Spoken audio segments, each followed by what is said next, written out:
noong day of the elections, nagkaroon ng maraming black propaganda, candidate against candidate, supporters against candidates, and hindi alam ng ating mga kababayan na this is a punishable act under the omnibus election law.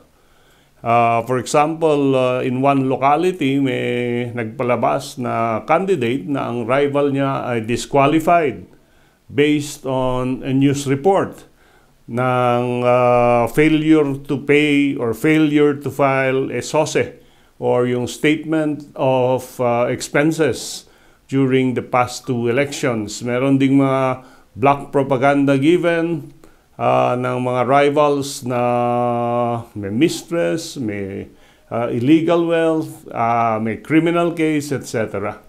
Is this an election offense?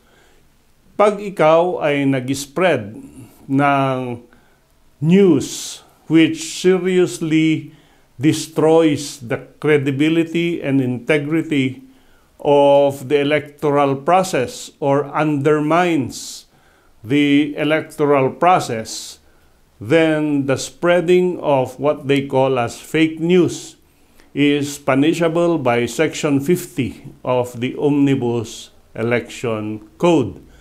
Ang Omnibus Election Code states that anybody who commits any act of misrepresentation or misleading the public in an election is an election offense and punishable by 6 years in prison. Ang batas na ito ay special law at sinabi dito, pag ikaw ay guilty of an election offense, hindi ito probationable.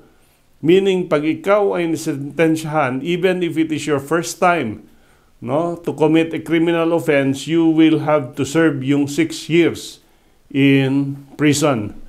And of course, yung purveyor of fake news can also be charged for cyber libel at falsification of documents.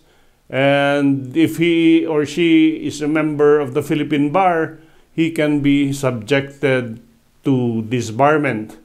Ang purpose ng Section 50 ng Omnibus Election Law is to make people, individuals, accountable for disinformation or fake news that they peddle.